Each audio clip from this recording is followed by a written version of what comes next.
Hi, again, welcome to another video of the Target Individual Program, the Target Individual Experience. So just talking about toxicity, right? About how they try to make it seem as if I was a toxic person in the relationship, right? You know, they always got to spread that lie and tell that lie, right?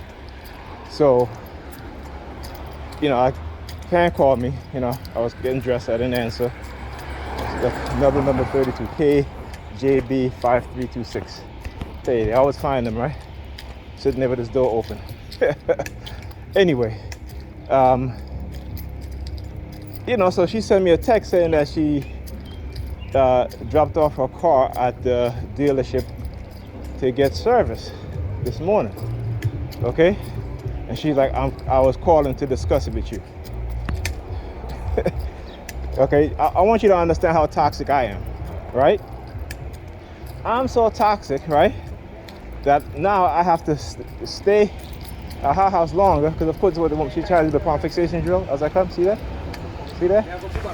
You gotta do the. Yeah, I try to do the palm fixation drill as I walk, right? So anyhow,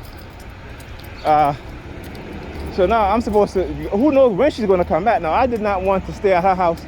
I wanted to, you know, as the kid, take my daughter. Well, I'm not gonna take her to the boys and girls because I mean school's almost over. So I was gonna take her to the boys and I'm gonna take her to the boys and girls. You know, stay with my son until 5:30 when, you know, she's on her way. You know, and leave. Right? About, you know, leave around 5:45 or so. Okay. So now I gotta stay till who knows what time she's coming back, because she got to go all the way to Queens, which is where the dealership is. This is where she bought her car in Queens, so obviously she might be getting a ride there or what have you. And so I gotta wait. So yeah, that's how toxic I am. Now, if I confront her and I said, hey, you know, before you brought your car to the dealership, you should have had that discussion with me first. You know, don't do it and then come and talk about you calling to discuss that with me. Okay? Now, this is what she does. This is for years and years. This is what she does. All right? And when I confront her on these things, and I said to her, no, you can't do this. You know, you need to let me know first. Don't do things that's going to affect me. It's going to take away my time or affect me in any way. Don't do and then turn around, and after you do something, now you want to discuss it with me. But I'm the toxic one. All right, I want you to understand that. I'm the toxic one. You know, for saying something, for standing up for myself, right? For trying to hold her accountable. Okay? I'm the toxic one. Right? You know what I'm saying? So again, but this is the narrative that they trying to do. All right. So anyway, so I was taking a shower and I forgot my towel in my bedroom.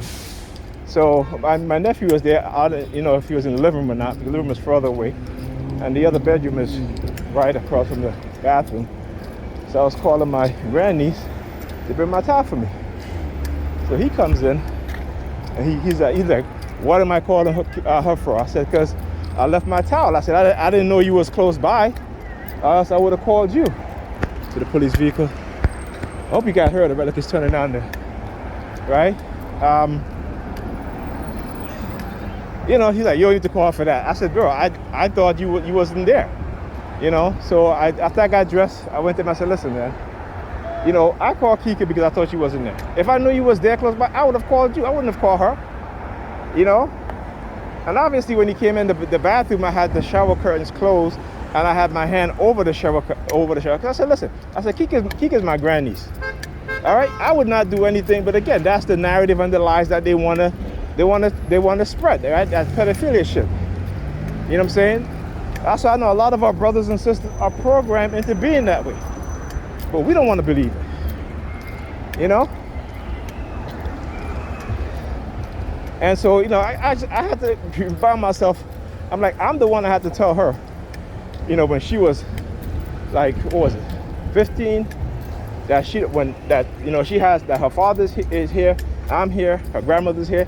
Don't be walking around the house with her bra and panties. She needs to cover up. Her grandmother didn't tell her that. Her father didn't tell her that. Her aunt didn't tell her that. The fat trip going by. I was the one that had to tell her that, right? And then they got mad. You know what I'm saying? They felt like I shouldn't say anything to her. This is the mentality. This is why, like I said, when a lot of children, we as parents, particularly black parents, because we want to have our fun, we want to do this, we want to do that, that we put our kids in situations where things can happen that can affect them. There's a lot of number 32 today. The one just passed by, didn't call it, but this was KGY 3270. A lot of that shit today. Well, now they said 3 o'clock. Sorry, boy. Yeah, don't sorry. Yeah. They stand up in the way, right, blocking me. I said, excuse me, like, sorry. I should stay away. Yeah, please. They're not sorry. Listen, I already know their scheme. They always do this shit from time to time, right? They always do this shit from time to time. So anyway, cross over. Yeah. So yeah, I'm the one that says something. I'm the one that have to correct these young teenagers because, let me put I hate the way my keys sound and they're shaking like that. Yeah, I'm the one that have to correct them, because the other adults in the house won't do it. And the reason being because it's that highly Christianized bullshit, that Christian fanaticism, that now they letting their children do whatever, keep them into Christianity. Another 32. Yeah, I'm fixated on number 32 this morning, so I know that they basically programmed my mind to be looking at license plate now. Okay, so anyhow, so I had to speak to him about that, confront him on that. I said, listen, I understand. I said, I know what happened. He was like, no, you don't. I'm like, yes, I do. When it happened, I wasn't there when it happened, but they were talking about it. I was here. I heard it. This is one of the reasons why also I don't bring my son around. Okay? And the fact that they're not even taking her to get therapy, or pushing her to get therapy. She's a teenager. She's turning 18 soon. But as a father, you should be taking her to therapy, because she's going to need a lot of therapy going forward, because any relationship she gets into is going to fail. Okay? She's going to ruin it. That's why therapy is important when anybody, whether it be children or adults, go through traumatic experiences. Therapy is the one thing that can help them to go through the rest of their life to be somewhat functional adults. Okay? So yeah. So like I said, I know the game that they playing. And you got, like I said, they do this in psychological realm so that you can't defend yourself. But understand, study what they're doing. Defend yourself. Particularly when you understand your psychological programming, how they did it, okay? How they drug you, how they use coercive persuasion, right? Dark psychology, using people to manipulate you and others, and using technology that they've created to do just that. Like I said, and this is why I can come out here and continue to do this and show people. Number 32 again, I'm showing you guys, FXW 3237. A lot of number 32. Another one, KVY 2320. Okay. So I'm showing you guys how they're trying to. Right now, what they're trying to do is reinforce the programming. Okay. This is what that's called. From time to time, they will reinforce, okay, the programming. This is what they're doing. All right, pinky finger. Yeah. Yeah.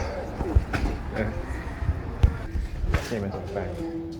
He used to call honking. He was a pregnant woman. I'll tell you guys, talk about this.